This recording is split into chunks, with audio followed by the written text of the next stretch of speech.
मेरे मंजिल का पता पाया नहीं जाता, जहां मैं हूं वहां फरिश्तों से आया नहीं जाता। मोहब्बत के लिए कुछ खास दिल मखसूस होते हैं, ये वो नगमा है जो हर साज पर गाया नहीं जाता, जो हर साज पर गाया नहीं जाता। परमात्मा को जिसने निहारा है, निरखा है, जाना है, नहीं चित्र लखा न चरित्र सुना, वह नंद के लाल को जाने ही क्या। हे नाथ, आप ही मेरे नाव के मालिक हो, मेरे नाय के खिवैया हो। भगवान को समर्पित कर दीजिए, सौंप दिया इस जीवन का सब भार तुम्हारे हाथों में। सब कुछ पतवार करतार सब आपको दे दिया, और जब ऐसा कर ले जाएंगे ना, तब एक दिन हो जाएगा मुझे चिंता नहीं उनकी, उन्हें चिंता हमारी है। हमारे नाव के रक्षक सुदर्शन चक्रधारी हैं। भगवान ने गर्भ की रक्षा किया। उत्तरा से भगवान ने कहा, मुझे भगवान न जानकर मानकर मुझे अपना बेटा मान ले उत्तरे कुछ देर के लिए। और जैसे ही उत्तरा के मन में प्रभु के प्रति बेटा भाव जगा, इतने में उत्तरा के गर्भ में भगवान प्रवेश करके अपने चक्र के द्वारा ब्रह्मास्त्र से रक्षा करके उस बालक को बचा लिए। अभी बालक के बारे में आप जानिएगा वो कौन है। बालक को बचा लिए। उत्तरा से बोले, एक स्वरूप में भगवान सामने प्रत्यक्ष खड़े हैं और एक सूक्ष्म रूप में भगवान गर्भ में जाकर के रक्षा करने लगे। भगवान की अव्याहत गति है, कहीं भी जा सकते हैं। किसी भी स्थिति अवस्था में भक्त की रक्षा करने के लिए सदैव तत्पर हैं ठाकुर जी। उत्तरा, अब कैसा लग रहा है? उत्तरा ने कहा, प्रभु अब अच्छा लग रहा है, मेरी गर्भ ज्वाला शांत हो गई। और भगवान विदा होकर के गए अपने द्वारिकापुरी। और कुछ दिनों के बाद भगवान को सूचना मिली है कि उत्तरा ने सुंदर बालक को जन्म दिया। बोली आनंद कंद भगवान की जय। अच्छा, जब भगवान जाने लगे थे ना, तब कुंती मैया से रहा नहीं गया। कुंती आकर के थोड़ा प्रणाम करने लगी, हाथ जोड़ करके निवेदन करने लगी। भगवान ने मना किया कि मैं भगवान नहीं हूँ, मैं तो, आप तो मेरी बुआ हैं, मैं भतीजा हूँ। मैया ने कहा, कुंती ने कहा, कन्हैया अब अपने मोह में फंसा करके मुझको मत उलझा, भगवान है तुम, मैं नहीं मानूंगी। तो जब नहीं मानोगी तो फिर कुछ मांग लो, अगर हम भगवान हैं। तो कुंती ने क्या मांगा? विपत्ति मांग लिया, मुझे कष्ट दे दीजिए। भगवान हंसने लगे, बोले, बुआ जी जीवन भर आपने विपत्ति ही सही है, अरे अब तो कुछ अच्छा मांग लेती। तो कुंती ने रो करके नेत्रों में जल भर करके कुंती ने कहा, प्रभु विपत्ति में आप याद आते रहते हैं। विपदो नैव विपदः संपदो नैव संपदः। विपत्ति विपत्ति नहीं, संपत्ति संपत्ति नहीं। केशव, संपत्ति क्या है, विपत्ति क्या है, इसको आप लोग बढ़िया से जान लें। विपदो नैव विपदः संपदो नैव संपदः। तो विपत्ति क्या है? विपत्ति नारायण विस्मृति, और संपत्ति नारायण स्मृति है। भगवान का स्मरण ही सबसे बड़ी संपत्ति है, और भगवान को भुला देना ही सबसे बड़ी विपत्ति है। तो कुंती ने भगवान को प्रणाम किया। आप भी हाथ जोड़ करके भगवान को जब अवसर मिले ना, कोई प्रणाम कर रहा हो तो साथ में आपको भी लग जाना चाहिए। कुंती ने प्रणाम किया। नमस्ते पुरुषम त्वाद्यम ईश्वरम प्रकृते परम अलक्षम सर्वभूतानाम अंतर्बहिर्वस्थितम।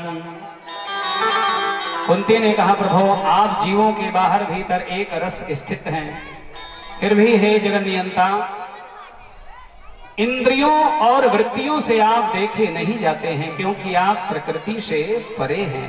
प्रकृति में आप नहीं बधे, आप प्रकृति से परे आदि पुरुष परमात्मा हैं।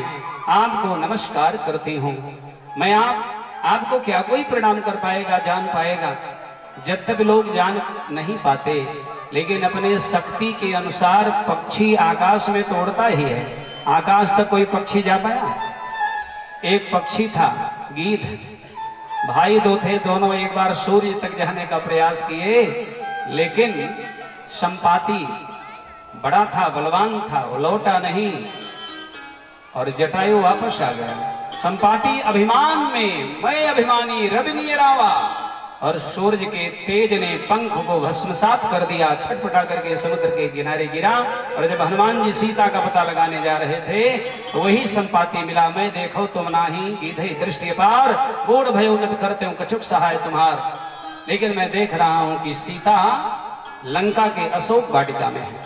तो एक पक्षी दो भाई जाने का प्रयास किए, जा नहीं पाए, आकाश में जा नहीं पाए, जा नहीं पाते, फिर भी अपने शक्ति के अनुसार उड़ते हैं। भगवान की स्तुति हम क्या कर पाएंगे, फिर भी अपने सामर्थ्य और श्रद्धा के अनुसार करते ही हैं।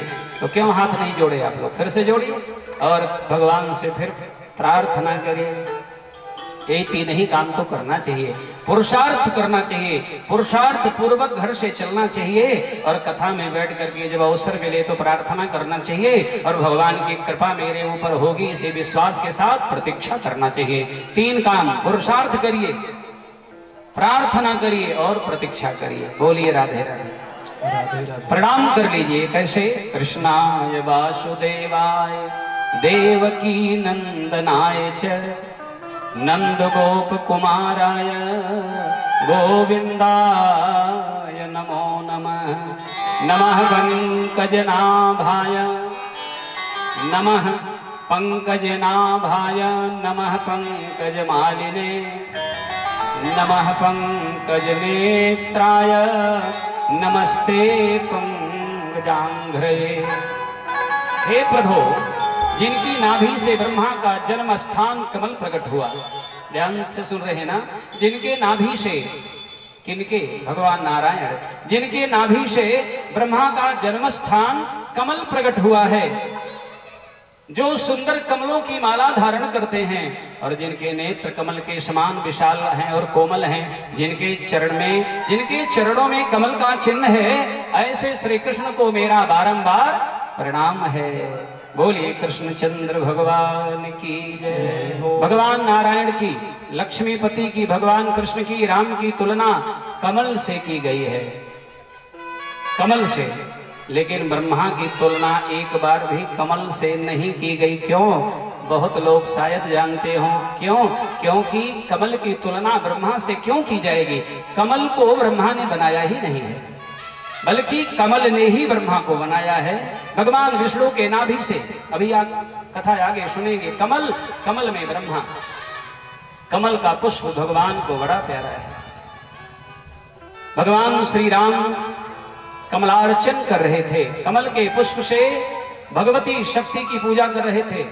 108 पुष्प चढ़ाना था, 107 पुष्प चढ़ाए, एक घट गया, मानो रावण के माया ने चोरी कर दिया। भगवान सोचे संकल्प 108 का है, धनुष उठाए, बाण चढ़ाए और उल्टा बाण अपने आंख पर लगाए। राम सोचे कि मैं भी तो कमल नेत्र हूं, तो लाओ नेत्र ही चढ़ा दूं, 108 हो जाएगा। तब तक दुर्गा जी प्रकट हो गई, ताली बजा करके भक्तों ने दुर्गा जी का स्वागत किया। नहीं राम, मैं प्रसन्न हो गई, 107 में ही प्रसन्न हो गई। यजमान होना ठीक है, भगवान के यहाँ ना ठीक है, तो ठीक क्या नहीं है भाई? बीच में अभिमान न आ जाए, इसका ध्यान रखिएगा। आ जाएगा अभिमान तो गायब हो जाएंगे भगवान। और पूछते हैं कि भगवान कहाँ? अगर कोई पूछे दे कि भगवान कहाँ, तो हम तो कहते हैं जहां भक्त की हाँ मेरे भगवान वहां, जहां भक्त कह दे हाँ, हरि व्यापक सर्वत्र समाना, प्रेम ते प्रगट हो मैं जाना। एक छोटा सा बालक ज्योति जला करके श्रद्धा भक्ति के साथ मंदिर जा रहा था आरती करने, ओम जय जगदीश हरे। लेकिन एक नास्तिक, समाज में ऐसे लोग भी होते हैं, भक्ति नहीं करेंगे, न करेंगे, न करेंगे, करने देंगे। भगवान भी खेल करते हैं, खेला करते हैं। बालक ज्योति जला के जा रहा था, एक नास्तिक आया, पूछ दिया कहां जा रहे हो? मंदिर। किस लिए? आरती के लिए। तो बता तू ये ज्योति कहां से आई? दुष्ट ने पूछ दिया ये ज्योति जो जला के ले जा रहा है कहां से आई? अब बालक छोटा सा, वो 10-12 साल का लड़का बेचारा, भक्ति अभी सीखा है, क्या जाने ये ज्योति कहां से? तो माचिस जलाया, ज्योति जल गई। अब क्या बताए? ऐसे लोग उटपटांग प्रश्न करते हैं, लेकिन घबराना नहीं भक्तों। कोई दुर्विचारी व्यक्ति उटपटांग प्रश्न करे तो भक्त को भगवान त्वरित बुद्धि भी दे देते हैं उत्तर देने के लिए। कई बार पूछा उस दुष्ट ने, ज्योति कहां से आई? बालक ने ज्योति को बुझा दिया। पूछने वाले ने कहा क्यों बुझा दिया? उसने कहा तू बता कि ये कहां गई, ये कहां गई तू बता। तब उसने कहा कि जहां से आई थी, कही यही तो तेरा उत्तर है, जहां से आई थी वहीं गई, तो जहां गई वहीं से तो आई थी, यही तेरा उत्तर है। कभी कभी ऐसा भी उत्तर देकर के निरुत्तर कर देते हैं भक्त लोग दुष्टों को। बोलिए भक्त वत्सल भगवान की जय। कमल के पुष्प से कमलार्चन भगवान का किया जाता है, कमलापति का अभिनंदन किया जाता है, और मेरे कन्हैया को गुलाब का फूल चढ़ाया जाता है। आज एक देवी जी हमसे पूछी कि महाराज जी, मेरे ठाकुर जी को किसी भक्त ने गुलाब का पुष्प चढ़ा दिया सुबह। तो एक देवी ने पूछा, बैठ करके कथा सुन रही है, अब उन्हें बेचारी का क्या दोष, कोई उनको बता दिया कि गुलाब का फूल कन्हैया को नहीं चढ़ता है, और यहाँ भगवान फूलों में सज रहे। राजू बाबा, मेरे कान्हा, गाना नहीं है, केवल एक लाइन बोलिए, मेरे कान्हा गुलाब को फूल, अब किशोरी मेरी बताइए क्या बात है। मेरे कान्हा गुलाब को फूल, किसने बता दिया गुलाब का फूल नहीं चढ़ता है? फूलों में सज रहे हैं वृंदा विपिन बिहारी, और संग में सज रही हैं श्री राधिका जी प्यारे। ये सब आनंद लिया जाएगा, लेकिन हुआ क्या? नमः पंकजनाभाय, प्रसंग न छूट जाए कथा का, यह बात आवश्यक है। नमः पंकजनाभाय, नमः पंकज मालिने, बार बार प्रणाम करती हूँ आपको। भगवान प्रसन्न हो गए। दिशान महाग्ने पुरुषा ददर्शना, भगवान ने कहा बुआ जी कुंती से मैंने कुछ नहीं किया।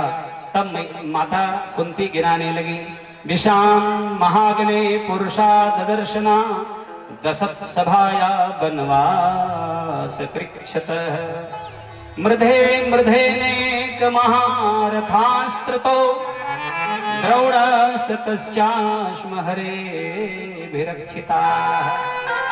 गोविंद आप कहते हो मैंने क्या किया?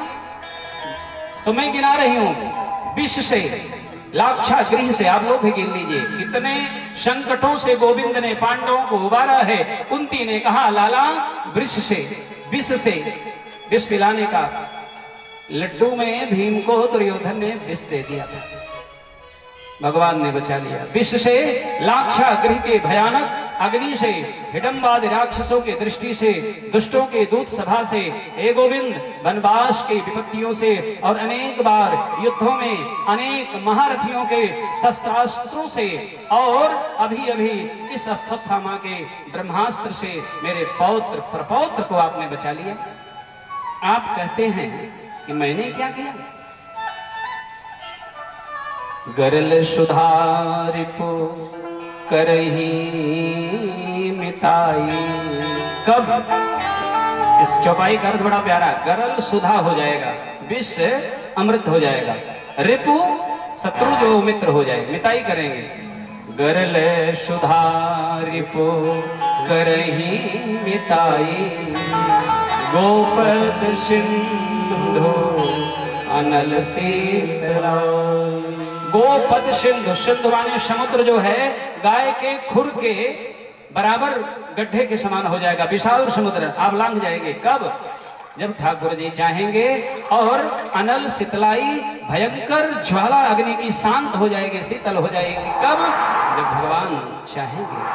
मूकम करोति वाचालम पंगुम लंघयते गिरिम, यत् कृपा तमहं वंदे परमानंद माधवम्। मूकम करोति वाचालम, मुख बोलने वाला हो जाएगा, पंगु जो है पर्वत लांग जाएगा। मैया ने कहा, कुंती ने कहा, विविधः सन्तु नः सस्वत् तत्र तत्र जगद्गुरो, भवतो दर्शनम यत् स्यात् पुनर्भवो दर्शनम। कुंती ने कहा गोविंद एक काम और करो ना। क्या करूं? बोले कि जो मेरी ममता है, मेरा जो मोह है, मेरी ममता किसमें है? मेरे अपने वृषण वंशियों में और मेरे अपने यदुवंशियों में समान विमोहयति। हे प्रभु आप उसको स्नेह पाश मिमम छिंधी, स्नेह पाश मिमम छिंधी पांडुसु वृषणुसु, पांडु वंश वृषण वंश में जो मेरा मोह है उसको दूर कर दीजिए। भगवान ने युधिष्ठिर को उपदेश दिया, युधिष्ठिर के समझ में नहीं आया। जानते हैं क्यों? युधिष्ठिर जी महाराज कन्हैया से उम्र में बड़े हैं और बड़े के नाते प्रेम में दादाजी कहते हैं।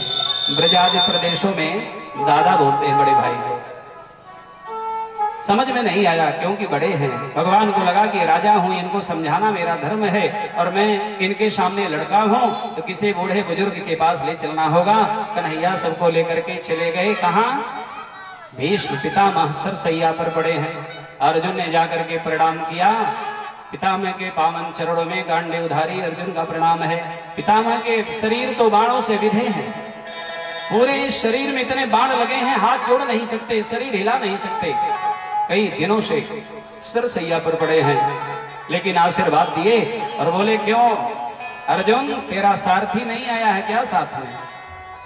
अर्जुन बोले, प्रभु आए जैसे भगवान निकल गए। भगवान ने पितामह को प्रणाम किया है। बुजुर्ग हैं, सबसे बड़े हैं, श्रेष्ठ हैं, बुजुर्गों को प्रणाम करना ही चाहिए। लेकिन संकोच में पड़ गए। पितामह ने कहा कि आप मुझे सदैव प्रणाम करते रहे, हे गोविंद, आज मेरे प्रणाम को आप स्वीकार करो। आज कन्हैया जानबूझ करके पितामह के द्वारा राजा युधिष्ठिर को, नए राजा हैं तो राजा युधिष्ठिर को मानो उपदेश दिलाने के लिए ले आए हैं और बड़ा उपदेश दिया है। दान धर्मान राज धर्मान मोक्ष धर्मान विभागसः, स्त्री धर्मान भगवत धर्मान क्षमा सभ्य सयोगतः। क्षमा सभ्य माने, समास माने संक्षेप में और कुछ विस्तार में, कुछ समास में कुछ विस्तार में सुनाया है। दान धर्म क्या है, राज धर्म क्या है, मोक्ष धर्म क्या है, स्त्री धर्म क्या है। भगवान यही चाहते थे पितामह के द्वारा इनको उपदेश करा दो, इन्हें नीति भी आ जाए। राजा बने हैं, कैसे राज शासन करेंगे। 3 प्रकार का उपदेश पितामह ने दिया। बोले, युधिष्ठिर ध्यान से सुनो, कोई अतिथि आ जाए तो सत्कार करना, कोई शरणागत हो जाए शत्रु भी तो क्षमा कर देना, शरण में आए शत्रु को भी क्षमा कर देना, और पाप तो करना ही नहीं, पाप होते हुए भी मत देखना, पाप होते हुए भी मत देखना। पाप करना तो पाप ही है, लेकिन पाप होते हुए भी देखना महापाप है। बोलिए यज्ञ पुरुष भगवान की जय हो। 3 प्रकार का उपदेश चल रहा था। पाप होते हुए देखना भी पाप है। सुन रहे हैं आप लोग ना? बड़े ध्यान से सुनिएगा। शत्रु भी शरण में तो क्षमा, और पाप होते हुए देखना भी महापाप है। द्रौपदी को हंसी आ गई, पूरा समाज स्तब्ध हो गया। भीष्म पितामह के सामने कन्हैया भी बोलने में संकोच करते हैं और कोई हंस दे स्त्री।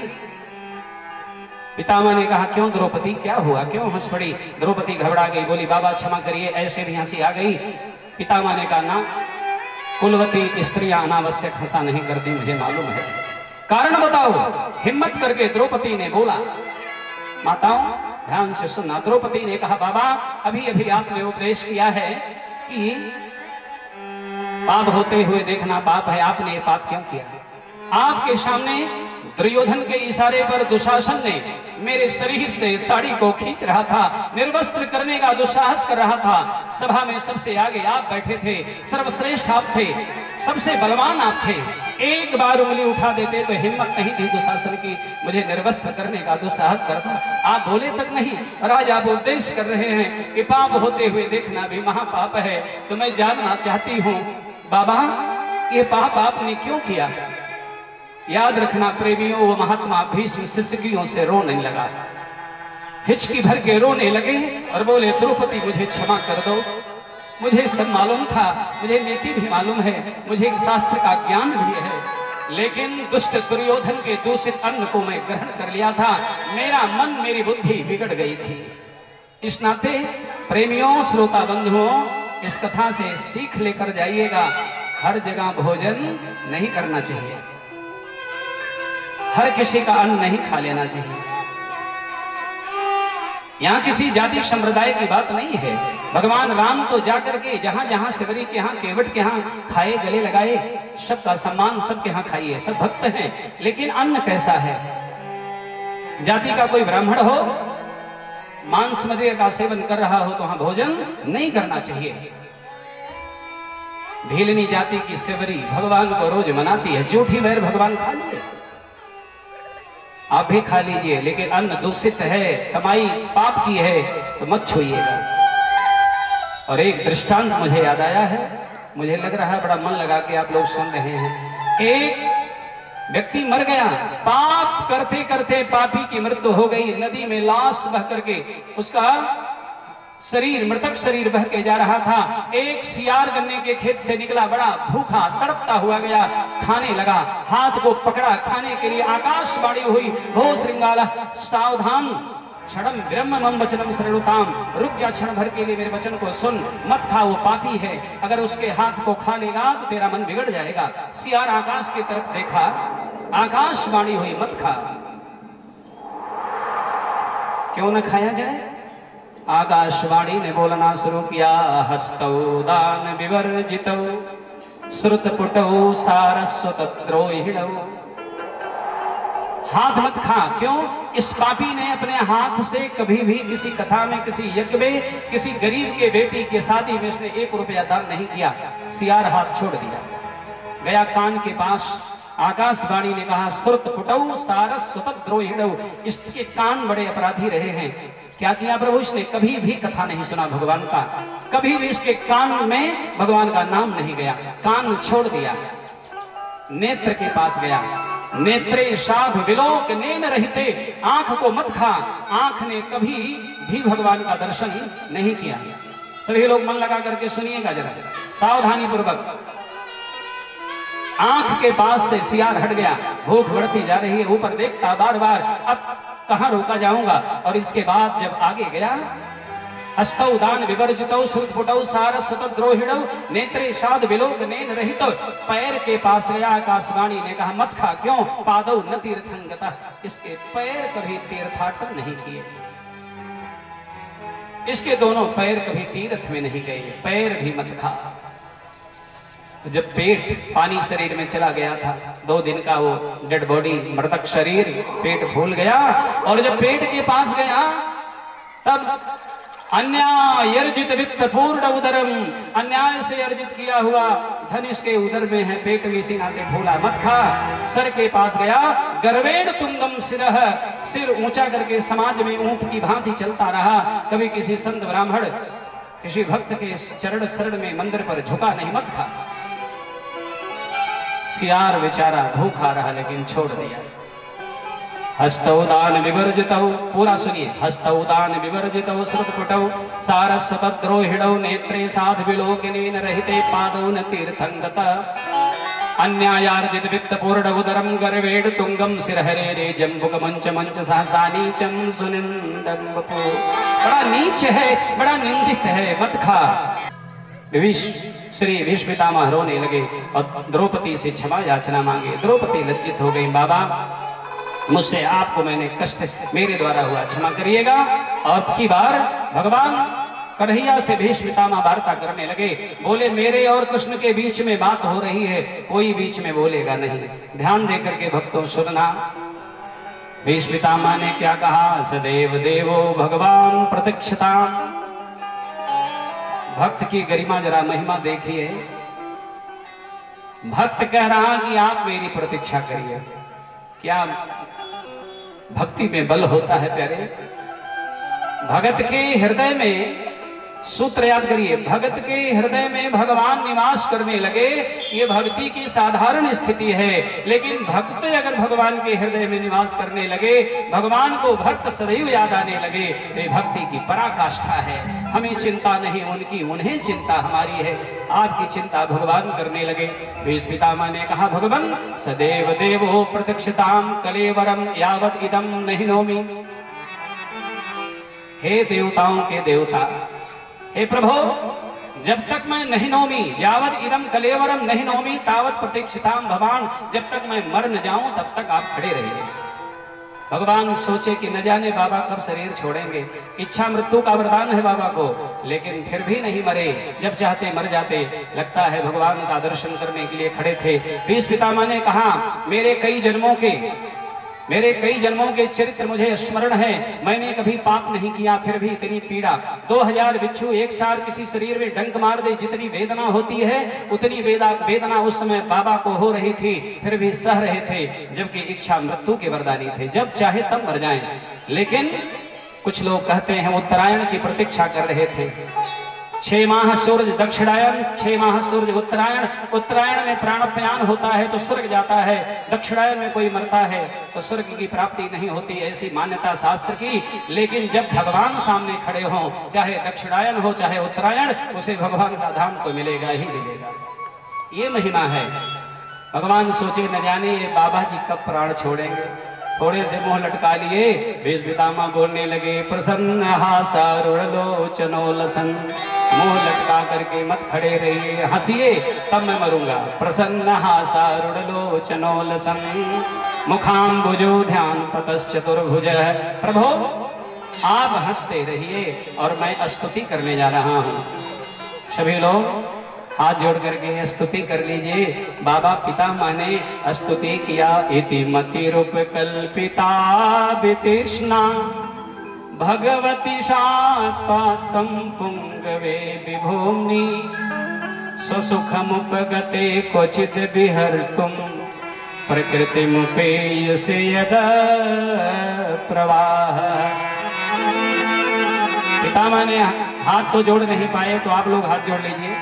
पितामह के बाण हाथों में भी लगे हैं। हाथ जोड़ करके बोले, अब मैं मृत्यु के समय अपनी यह बुद्धि जो अनेक प्रकार के साधनों के अनुष्ठान करने के कारण अत्यंत योग शुद्ध कामना रहित हो गई है, यद्वंश शिरोमणि अनंत भगवान श्री कृष्ण मैं आपके चरणों में समर्पित करता हूं। कहते कहते एक बात पितामह जी ऐसी कह दिए, लोग आश्चर्य में डूबने लगे। पितामह ने कहा, एक कन्हैया मेरी एक पुत्री है, उसका तू वरण कर ले, उसके साथ पानी ग्रहण कर ले। लोग सोचने लगे, अरे ये कैसी बात, आश्चर्य की। भीष्म पितामह तो बाल ब्रह्मचारी, इनकी बेटी कहां से आ गई। अर्जुन को भी आश्चर्य होने लगा। पितामह हंस करके बोले, इति मति रूप कल्पिता वितृष्णा, ताम तृष्णाओं से मुक्त है मेरी मति ही मेरी बेटी है। बोलिए राधे राधे। बाबा ने कहा मेरी बुद्धि ही मेरी बेटी है, जिसको मैं संवार के रखा हूं। इसके अंदर लेश मात्र भी कोई क्लेश नहीं है, कोई इच्छा नहीं है, कोई तृष्णा नहीं है। जो सदा सर्वदा अपने आनंद में स्वरूप में स्थित रहते हुए भी कभी विहार करने की, लीला करने की इच्छा से प्रकृति को स्वीकार कर लेते हैं, जिससे यह सृष्टि परंपरा चलती आ रही है, उन परमात्मा के श्री चरणों में अपने मति को मैं समर्पित कर रहा हूं। भगवान ने सहर्ष स्वीकार कर लिया और इसके बाद तुरंत पितामह का शांत शरीर हो गया, शरीर शांत हो गया। जैसे सूर्यास्त होने के बाद पक्षियों का कलरव शांत हो जाता है, वातावरण सन्नाटे में बदल जाता है, ठीक उसी तरह से एकदम माहौल, पूरा वातावरण एकदम शांत हो गया। सब शांत है, कोई कुछ बोल नहीं रहा है। लोग सोचने लगे अब क्या किया जाए। क्यों? पितामह जी शरीर छोड़ दिए, शरीर शांत हो गया, शरीर का परिवर्तन हो गया। एक ज्योति बाबा के शरीर से निकली, श्री हरि कृष्ण के चरण में समाहित हो गई। ताली बजा करके स्वागत किया। इतना तो करना स्वामी, यही तो प्रार्थना करना चाहिए, पितामह की सदगति हो गई। इतना तो करना प्रभु जी, जब प्राण तन से निकले, तेरा नाम मुख में आवे, तब प्राण तन से निकले। इतना तो करना स्वामी। और क्या करिए गए हे प्रभु? जब प्राण कंठ आवे, प्राण जब कंठ आता है बड़ा रोग घेर लेता है। जब प्राण कंठ आवे, हाथ जोड़ करके भगवान से निवेदन करिए, मृत्यु बड़ी सहज होगी। राम कथा जीना सिखाती है, लेकिन भागवत कथा मरना सिखाती। मरा कैसे जाए? मरना शब्द थोड़ा भयावह लगता है, लेकिन मृत्यु ही सही साथी है। जिंदगी ये बेवफा है, एक दिन ठुकराएगी, और मौत तेरी महबूबा है, साथ लेकर जाएगी। मृत्यु छोड़ती नहीं है, लेकिन मृत्यु सहज हो, कष्ट न दे। इस नाते भगवान से निवेदन करिए क्या? जब प्राण कंठ आवे, कोई रोग ना सतावे, यम दर्शना दिखावे, तब प्राण तन से निकले। इतना तो करना प्रभु जी, जब प्राण तन से निकले, तेरा नाम मुख में आवे, तब प्राण तन से निकले। ये बड़ी प्रार्थना, छोटी नहीं है। ऐसा प्रायः हो नहीं पाता है। जन्म जन्म मन जतन कराही, लेकिन अंतराम कही आवत नहीं। लेकिन ऐसा प्रयास करिए, भगवान को बुलाइए, कहिए हे नाथ तिरछा चरण धरा हो, चले आना।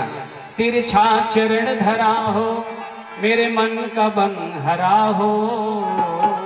तिरछा चरण धरा हो। तिरछा चरण कौन धरता है? कौन भगवान ऐसे जो तिरछे से खड़े होते टेढ़े बांसुरी लेकर, जिनकी कथा हो रही है? तिरछा चरण धरा हो, मेरे मन का बन हरा हो, और मेरा घर भक्ति से भरा हो, तब प्राण तन से निकले।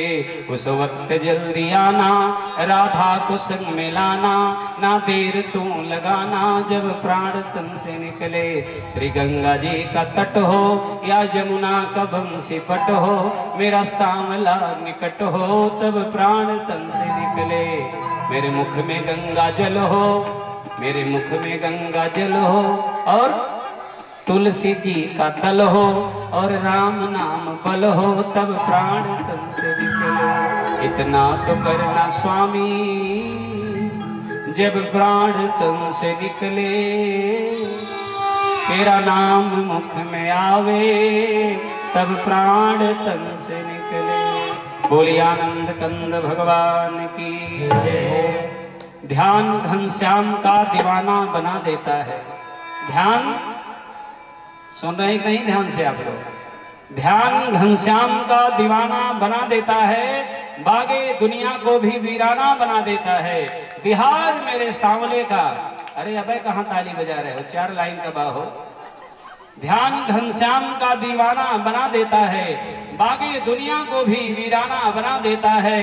बिहार मेरे सांवले का मेरे दिल को कभी गोकुल कभी बरसाना बना देता है। मेरे प्यारे प्रेम प्याले पिए जी भर के, थोड़ा नहीं, प्रेम कथा रस प्याले पिए जी भर के, सदा बिंदु को तो बिंदु भी मस्ताना बना देता है, मस्ताना बना देता है। इस तरह से निवेदन करके पितामह भगवान के श्री धाम को प्रस्थान कर गए। बोले भक्तवत्सल भगवान की। सबको लेकर के भगवान आए हैं। भगवान श्री हरि को, कन्हैया को सूचना मिली, अभिमन्यु की पत्नी उत्तरा ने सुंदर पुत्र को जन्म दिया। पुत्र कौन है? श्री परीक्षित जी महाराज। बोली परीक्षित जी महाराज की जय। यदि भगवान के कथा से जोड़ दे तो उस कथा को जरूर कहना चाहिए, जरूर सुनना चाहिए। परीक्षित का जन्म हो गया है और विद्वान आए हैं। षष्ठी वाचन पूर्वक नामकरण किया गया है। उनका बड़ा ही सुंदर नाम है। जन्म लेते ही पालती मार करके, जिसको पंथी कहते हैं, पालती मार करके बालक बैठ गया, चारों तरफ देखने लगा, भीड़ बहुत है, सब लोगों में खुशी है, खुशी का माहौल है, लेकिन वो नहीं है। वो बालक देख रहा है कि वो नहीं है जिसने मुझे मेरे माँ के गर्भ में बचाया था, वो मुरलीधर नहीं है। भगवान को सूचना मिली है, भगवान भी आए हैं। नामकरण करके और भविष्यवाणी करने लगे। तक्षका दातमनो मृत्युम द्विजपुत्रोपसर्जिताम, द्विजपुत्रोपसर्जितात प्रपत्स्यतुपसृत्य मुक्त संगः पदम हरे। बड़ा नाम बताए हैं, सब कुछ किए हैं, बोले सब अच्छा रहेगा, बड़ा प्रतापी होगा, दानवीर होगा, ज्ञानवान होगा, विद्वान होगा, धैर्यवान, शीलवान, सब कुछ होगा, लेकिन ब्राह्मण कुमार के साप से, तक्षक के डसने से मृत्यु हो जाएगी। और यह सुनकर के पांडव घबरा गए, ये तो बड़ा गड़बड़ है। नारद जी ने पार्वती जी का हाथ देख करके, हस्तरेखा देख करके हिमांचल को बताए सब बढ़िया होगा, लेकिन जो इनका वरण करेगा वो दूल्हा कैसा होगा? नगन मंगल वेश, अस्वामी ऐकह मिली परिहस्त असरेख। तो मैना घबरा गई। नारद जी ने समझाया, घबराइए मत, भगवान शिव से ये लक्षण मिल रहे हैं। सब कुछ बता करके गड़बड़ बता दिए, सब बड़ाई करके, और अंत में कह दिए, अरे शंकर जी भी भविष्यवाणी कृष्ण की करते हैं। ए यशोदा मैया, तेरा लाला बड़ा अच्छा होगा, बड़ा निराला होगा, नाचने वाला होगा, गाने वाला होगा, भगत रक्षक होगा। लेकिन धीरे से ये बताने जा रहे थे कि बाद में तुझे छोड़ करके अपने असली मैया के पास चला जाएगा। असली मैया कौन है? देवकी। तब तक गोदी में बैठे कन्हैया ने दाढ़ी पकड़ लिया, ये भविष्यवाणी मत करो, नहीं तो मैया डंडा मार के भगा देगी, दक्षिणों नहीं देगी। तो शंकर जी मने में रखे रह गए, नहीं किए। तो आज यहाँ पर सब कुछ अच्छा है, लेकिन तक्षक के डसने से मृत्यु हो जाएगी, और बालक बड़ा होगा, खूब ज्ञानवान हुआ। उसी बीच में पांडव, सूचना मिलती है पांडवों को, गीता के गायक भगवान कृष्ण स्वधाम गमन कर चुके हैं। ये अप्रिय सूचना पा करके कुंती मैया से रहा नहीं गया और धड़ाम से धरा पर गिरी और वो मर जाती है। भगवान का वियोग एक पल भी उनसे सहा नहीं गया। बोली कुंती महारानी की जय हो। बोली यज्ञ पुरुष भगवान की जय, भागवत भगवान की जय हो, आनंद कंद भगवान की जय, सच्चिदानंद घन भगवान की जय हो। हरे राम राम राम सीता राम राम राम, हरे राम राम राम सीता राम राम राम, हरे राम राम राम सीता राम राम राम, हरे राम राम राम सीता राम राम राम, हरे राम राम राम सीता राम राम राम, हरे राम राम राम सीता राम राम राम, हरे राम राम राम सीता राम राम राम, हरे राम राम राम सीता राम राम राम, सीता राम राम राम, सीता राम राम राम। बोली राधे राधे राधे राधे, बोली राधा रमण भगवान की जय हो। पांडवों लोग स्वर्गारोहण को गए। उसके बाद एक दिन की बात, राजा परीक्षित घोड़े पर बैठ करके निकल लिए, चले गए जंगल में देखने के लिए कि मेरा राज तो बहुत दूर तक है। दिग्विजय यात्रा के लिए निकले हैं, लेकिन रास्ते में एक बड़ी अटपटी सी बात दिखी, एक बड़ा अटपटा दृश्य दिखा। परीक्षित ने देखा एक गाय को कोई अपराधी मार रहा है। परीक्षित ने कहा, तू क्यों मार रहा है? गाय अवध्या है, गाय को मारना अपराध है, मैं तुम्हें दंड दूंगा। और गाय बछड़े आपस में बात कर रहे थे और पशु की भी भाषा जानने में समर्थ थे राजा परीक्षित। परीक्षित समझ गए, बछड़ा कह रहा है कि राजा परीक्षित दिग्विजय करने के बाद इस धूर्त को क्यों छोड़ दिए? कौन था मालूम है? उससे आपको भी डरना चाहिए। कलिकाल कुठार लिए पीरता, कलिकाल माने कलयुग, कलिकाल कुठार लिए फिरता, तन नम्र से चोट झिली न भजले हरि नाम रे रसना, फिर अंत समय में हिली नहीं क्षण भंगुर जीवन की गलियां, कल प्रात को जाने खिली मल आगिर की सुच शीतल मद सुगंध समीर चली, मल आगिर की सुच शीतल मद सुगंध समीर चली। क्या भरोसा है? कलियुग कुठार पाश लेकर के दौड़ता रहता है और आप तब तक बचे हैं जब तक हरि शरण में है, जब तक शरणागत है। और भगवान का नाम शरणागत वत्सल है। वत्स माने बछड़ा और वत्सला होती है गैया। गैया मैया अपने बछड़े को कितना मानती हैं, ठीक उसी तरह से वत्स माने भगत हैं आप, वत्सला माने गाय के प्रेम के जैसे करने वाले प्रेमी भगवान इतना मानते हैं। और भगवान के बारे में जब भक्तों के संबंध की बात आई, भगत को भगवान मानते कैसे हैं और भक्त की रक्षा भगवान कैसे करते हैं, तो गोस्वामी जी से लोग पूछे तो बाबा जी ने बड़ी सुंदर बात बताई। करमु सदा तिनकी रखवारी, करमु सदा तिनकी रखवारी, कैसे जिनी बालक राखे महतारी, जिनी बालक सभी लोग गाइए।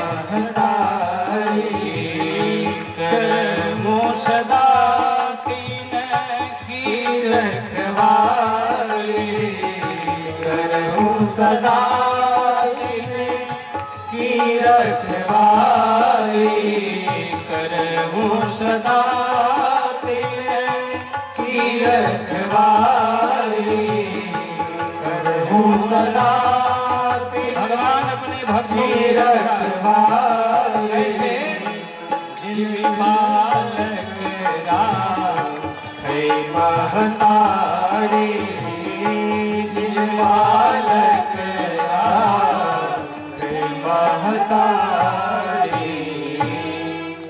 माँ जैसे अपने बच्चे की, अपने बेटे की रक्षा करती है, ठंडी का महीना बेटा बिस्तरे पर पेशाब कर दिया तो गीले स्थान पर अपने सो जाती है, सूखे पर अपने बाबू को सुलाती है, इतना कौन करेगा। और वह बालक बड़ा होकर के माँ को एक गिलास पानी न दे तो कितनी चिंता की बात है। और कौन बालक ऐसा होगा जो नहीं देगा, जिनकी माँ कभी भगवान का नाम नहीं ली होंगी और जिन्होंने कभी सत्संग नहीं सुना होगा, और एक बार भी जीवन में भगवान भागवत के कथा को जिन्होंने सुन लिया उसके बालक ऐसे नहीं होंगे, उनकी बात मानने वाले होंगे। बोलिए भक्त वत्सल भगवान की जय। भगवान के बारे में सोच करके, धर्म के बारे में सोच करके परीक्षित जी चिंतित हो गए। बछड़ा गाय से चर्चा कर रहा राजा परीक्षित ने इस दुष्ट को क्यों छोड़ दिया। परीक्षित ने म्यान से तलवार निकाल लिया और बोलने लगे, अरे दुष्ट तू कौन है, आप धरणी हैं और ये धर्म है। बछड़ा जो था वो धर्म था और गैया धरणी, धरती माँ ही गऊ के रूप में, और मारने वाला परीक्षित ने कहा आप धरणी और ये धर्म, लेकिन ये धूर्त कौन है। तब वो चरण में गिर गया, जान गया परीक्षित बलशाली है, मार देंगे। उसने कहा मैं कलयुग हूं, कलयुग से डरिएगा नहीं। कलयुग में क्या करना चाहिए, कलयुग से लोग बड़ा भयभीत रहते हैं। कलयुग से परीक्षित ने कहा मेरे राज को छोड़ करके निकल जा। उसने कहा आपका राज कहां तक नहीं है, सब जगह आपका राज है, मैं कहां जाऊं, मुझे कोई स्थान दे दीजिए। परीक्षित ने कहा तू काला काला है, तू भयावह देखने में भी है, कर्म भी तेरा ठीक नहीं है, तो तेरे अंदर कोई अच्छाई भी है कि सब बुराई ही बुराई है। तब उसने बड़ी सुंदर बात कही। कलयुग ने कहा क्या, यत् फलम नास्ति तपसा न योगेन समाधिना, यत् फलम नास्ति तपसा न योगेन समाधिना, तत्फलम लभते सम्यक कलौ केशव कीर्तना।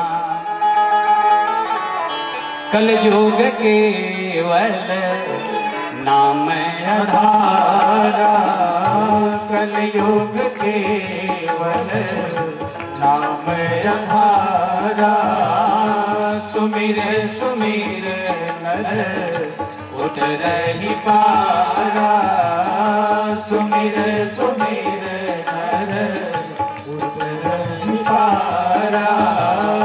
कलयुग केवल नाम आधारा, कलयुग केवल नाम आधारा, सुमिर सुमिर नर उठ रही पारा, सुमिर सुमिर नर उठ रही पारा।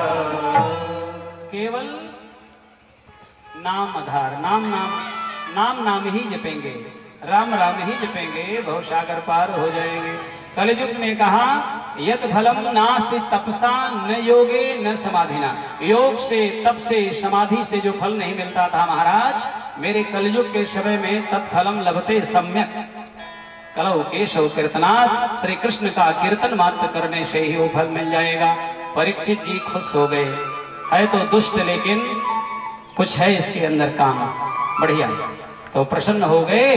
4 स्थान दे दिए। अभ्यर्थिस्तदा तस्मै स्थानां कलये ददौ। 4 स्थान ध्यान से सुनिएगा। द्यूतम पानम निस्त्रिय शूना यत्रा धर्मश्चतुर्विधः। द्यूत, जहां जुआ खेला जाएगा वहां कलयुग निवास करेगा कपट रूप से। कोई ईमानदारी से जुआ नहीं खेल सकता। ईमानदारी से जुआ कोई जीत लेता तो शायद राजा युधिष्ठिर भी जीत गए होते। शकुनी का छल छद्म काम नहीं करता, लेकिन जुआ में बेईमानी करनी पड़ती है। द्यूतम पानम, मदिरा पान करने वालों जरा सावधान होकर के सुनिएगा।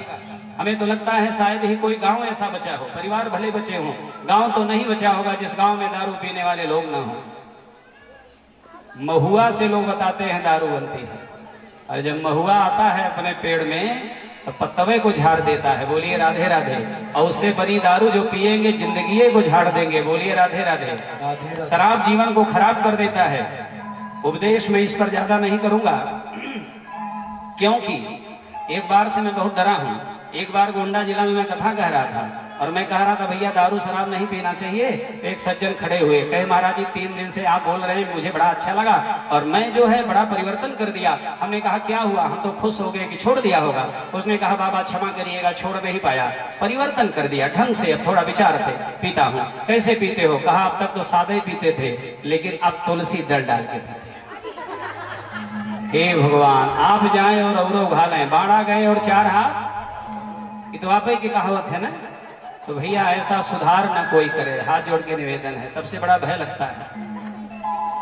द्यूतम पानम स्त्रियः शोना यत्र धर्मश्चतुर्विधः।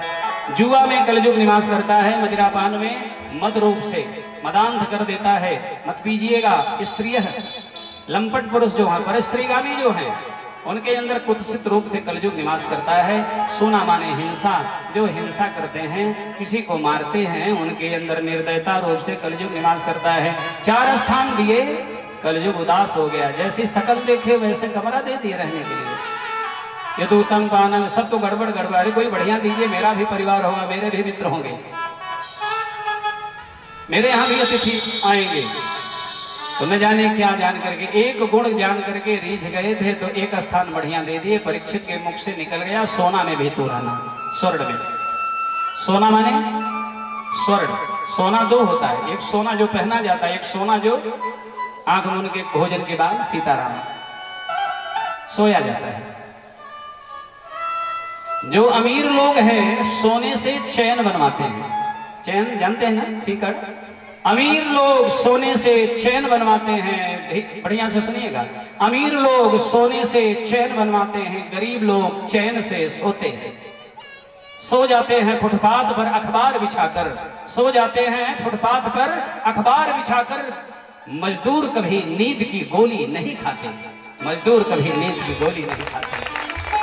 अमीर लोग चैन से, सोने से चैन बनवा के पहनते हैं, लेकिन वही गरीब चैन से सोता है। कितना आनंद है। गोली नहीं खानी पड़ती, बहुत धन है, करोड़ों रुपए, नींद नहीं आ रही, डॉक्टर ने मना कर दिया, सूखा फुल्का खाइएगा, घी न लगा लीजिएगा, डायबिटीज हो गया है, ब्लड प्रेशर हो गया है, बड़ा टेंशन है। एक सज्जन बोले महाराज जी बड़ा टेंशन रहता है। हमने कहा कि अरे भैया टेंशन न रहे। कहे क्यों? हमने कहा टेंशन में बड़ी गड़बड़ी है। टेंशन बड़े आसानी से लोग बोलते टेंशन। सन माने SON, सन, सन माने तो बेटा, लेकिन SUN सन माने लेखपाल साहब, एक सूरज अगर गर्मी अपनी फैला दे तो कपड़ा वपड़ा निकाल के फेंक देंगे जेठ के महीने में, होता है कि नहीं? और कहीं टेंशन अगर पैदा कर दे गर्मी, तब 10 सूरज अगर निकल जाए कहीं, तब क्या होगा? इस नाते टेंशन मत करिएगा, नहीं तो अनशन में रहना पड़ेगा। बोलिए यज्ञ नारायण भगवान की जय। अंग्रेजी भाषा से एक महात्मा जी कहे हमसे, महाराज जी, आचार्य जी, अंग्रेजी भाषा सब बेकार है। हमने कहा अंग्रेजी भाषा बढ़िया है, अंग्रेजी भी सीखिए, जरूरी अंग्रेजी। अगर हमारे चंद्रशेखर आजाद जी जैसे विद्वान अथवा वीर सपूत भारत के एक वीर सिपाही सुभाष चंद्र बोस नेताजी अगर अंग्रेजी नहीं जानते तो अंग्रेजों की नीयत को नहीं समझ पाते, भाप नहीं पाते, अंग्रेजी में बात करके रणवीर बना लेते और हमारे यहाँ के नेता जान नहीं पाते। और आपको मालूम है सुभाष चंद्र बोस जी कितने बड़े विद्वान थे, संस्कृत के, इंग्लिश के, हिंदी के प्रकांड विद्वान थे। विदेशों में जाकर के सेना तैयार किए और आक्रमण किए, तब जाकर के भारत हमारा स्वतंत्र हुआ। इस नाम का अधिकार बनता है। प्रेम से बोलिए दोनों हाथ उठा करके, भारत माता की, भारत वर्ष की, गौ माता की जय। ये भारत वर्ष है, धन्यास्तुते भारत भूमि भागे। किसी भाषा से, किसी संप्रदाय से किसी को कोई विरोध नहीं करना चाहिए। अपने धर्म की रक्षा करनी चाहिए, अपने धर्म का पालन करना चाहिए, अपने परमात्मा को, अपने इष्ट को पहचान लेना चाहिए, बाकी भाईचारा बना करके चलना चाहिए। सब ईश्वर की संतान है। ये कथा किसी एक के लिए, ये कथा सबके लिए है। हिंदू सुने तो कल्याण, मुसलमान भाई सुने तो कल्याण, ईसाई सुने तो उसका कल्याण, क्योंकि मानव है। अगर कोई मानव है तो मानव परमात्मा की सृष्टि की अद्भुत रचना है, और अगर स्वीकार कर लिया इस भागवत कथा को तो कल्याण हो जाएगा उसका। केवल मन लगा के सुनिए। एक वैज्ञानिक था, विश्व का मानचित्र बनाया एक कागज पर, लेकर के घर चला आया। छोटा बच्चा अबोध खेलते खेलते वही कागज कई टुकड़ों में फाड़ दिया। सुन रहे नहीं आप लोग? मन लगा के नाराज हो गया, पत्नी को डांटने लगा, बड़े परिश्रम से मैं विश्व का चित्र बनाया था, सब मेहनत बेकार कर दिया। बड़ा बेटा आया, पापा जी क्या बात है? अरे देख के फाड़ दिया, कोई बात नहीं, चिंता मत करिए। कैसे जुड़ेगा? भारत कहाँ, लंका कहाँ, अमेरिका, जर्मन, जापान कहाँ, विश्व का नक्शा फट गया, कैसे बनेगा? बड़ा बेटा इंजीनियरिंग कर रहा था और उसने कहा, पिताजी जिस कागज पर आप बनाए थे वो कागज मेरा था। अरे जुड़ेगा कैसे? बोले उसके पीछे देखिए, मैं एक आदमी का चित्र बनाया था। बहुत ध्यान से सुनिएगा।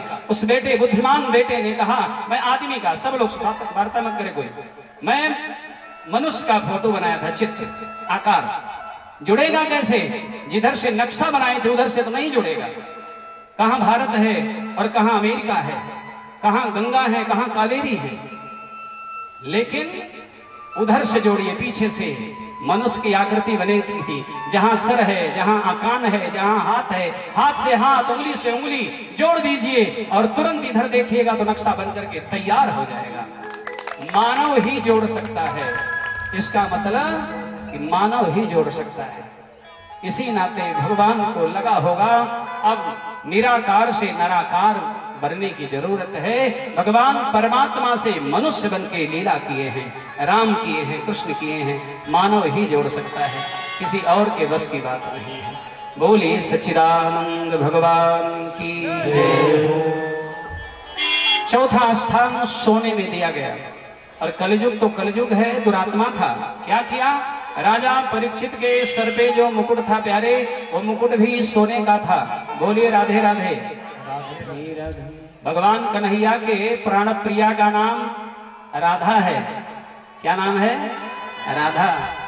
और राधे राधे, राधे राधे में अगर रमे रहेंगे तो आधे राधे आधे श्याम मिलकर के जीवन को पूरा कर देंगे।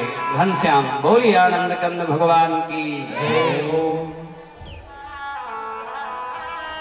कलयुग के जो पांचवा स्थान कलयुग के लिए जो दिया, सोना, उसी में निवास कर गए।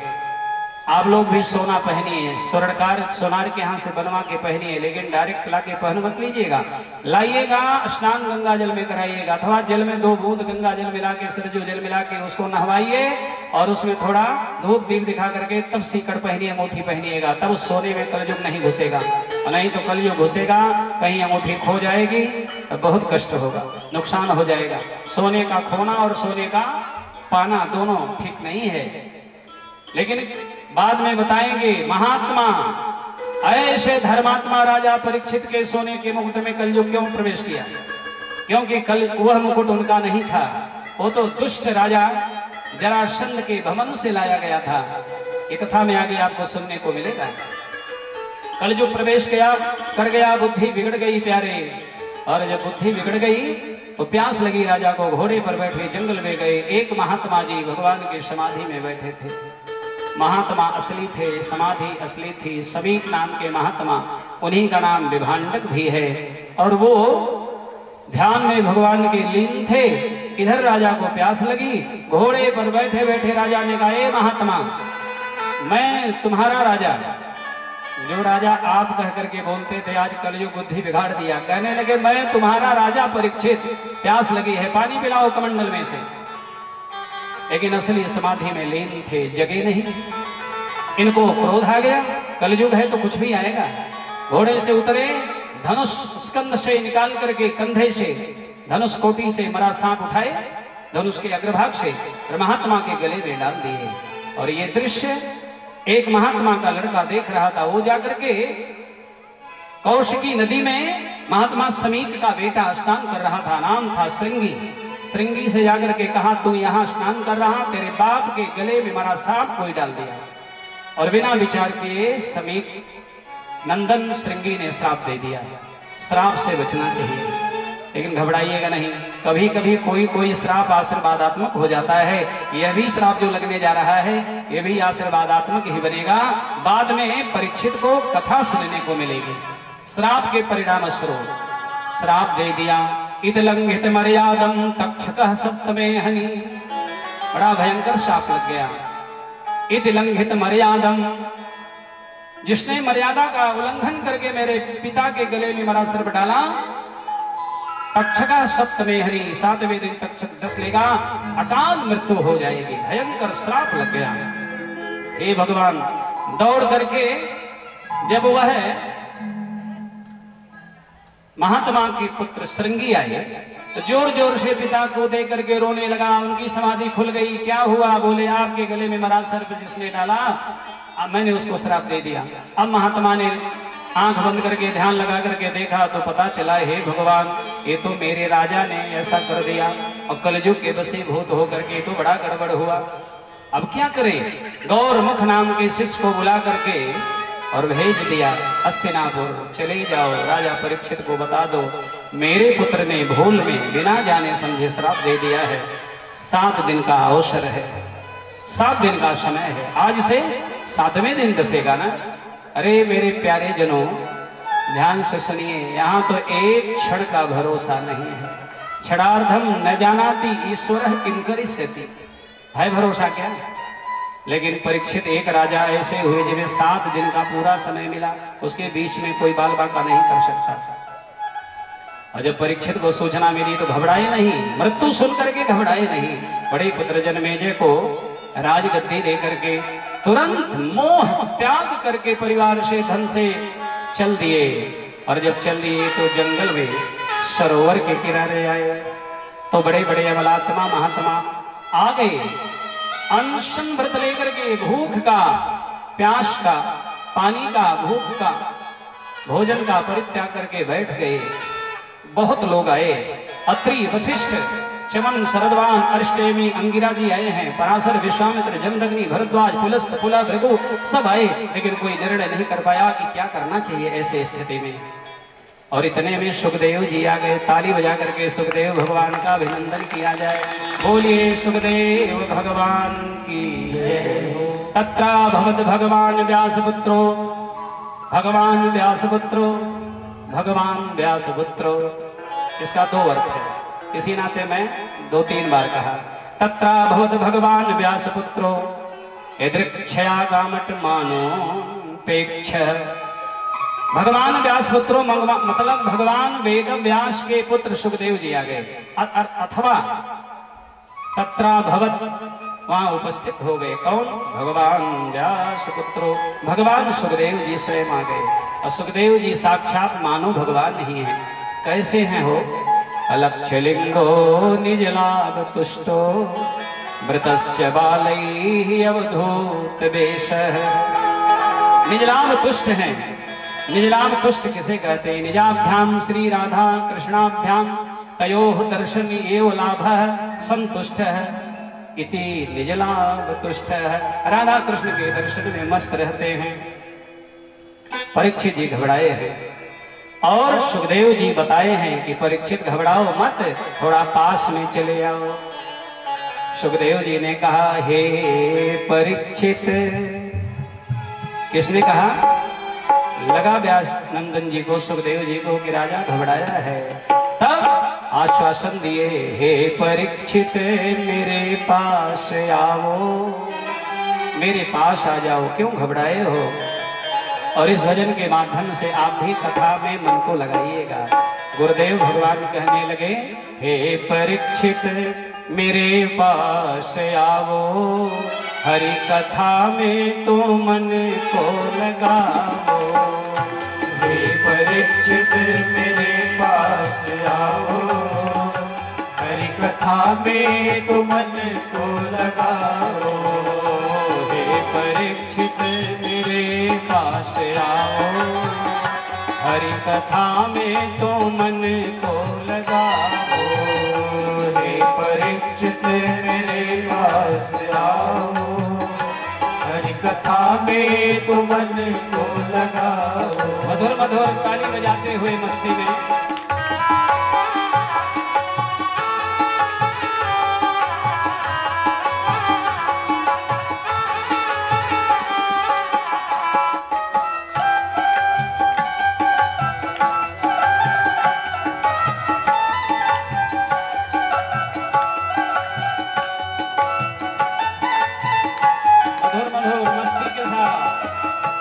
सुखदेव ने कहा, परीक्षित क्यों घबराते हो?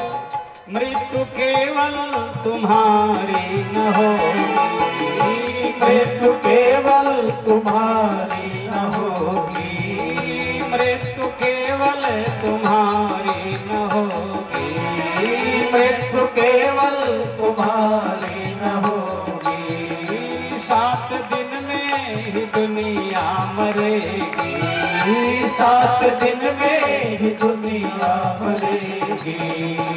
मस्त होकर सुखदेव जी ने कहा, परीक्षित 7 दिन में ही पूरी दुनिया को जाना है। रविवार, सोमवार, मंगलवार, बुधवार, गुरुवार, शुक्रवार और शनिवार। क्यों चिंता करते हो? पूरी दुनिया 7 दिन में जाएगी। इस नाते मस्त होकर प्रभु गीत गाओ, हरि कथा में तो मन को लगाओ। मस्त होकर प्रभु गीत गाओ, हरि कथा में तो मन को लगाओ। हे परीक्षित मेरे पास आओ, हरि कथा में तो मन को लगाओ।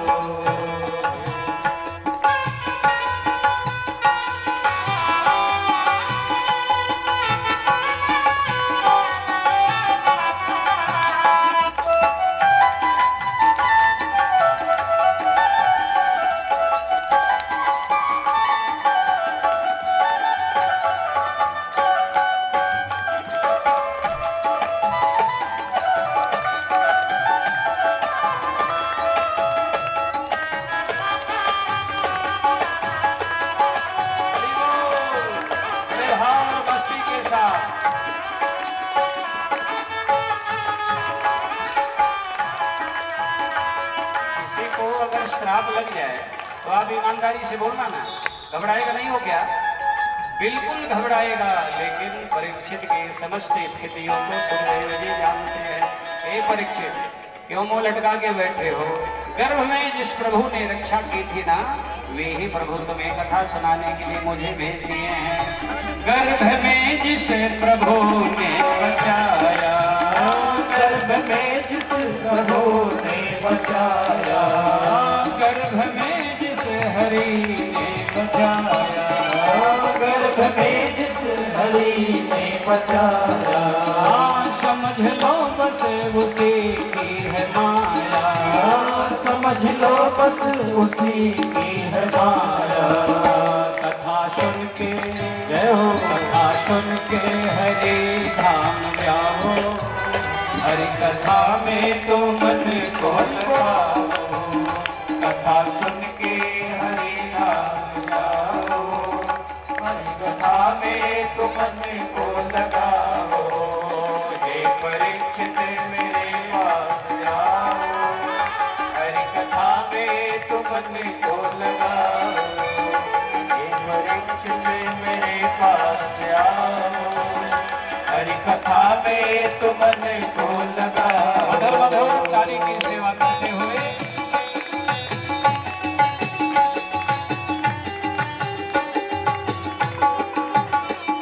सभी लोग आगे से पीछे तक सब ताली बजाते रहिए, सुर में सुर मिलाते रहिए।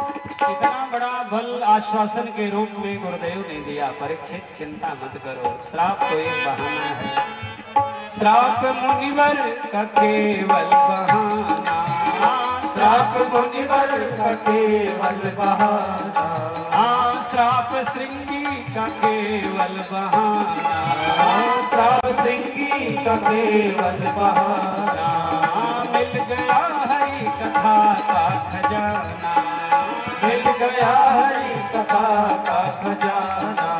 अगर खजाना मिल जाए तो क्या करना चाहिए भाई? अकेले ले लेना चाहिए कि लुटाना चाहिए? खजाना माने बहुत मिल जाए।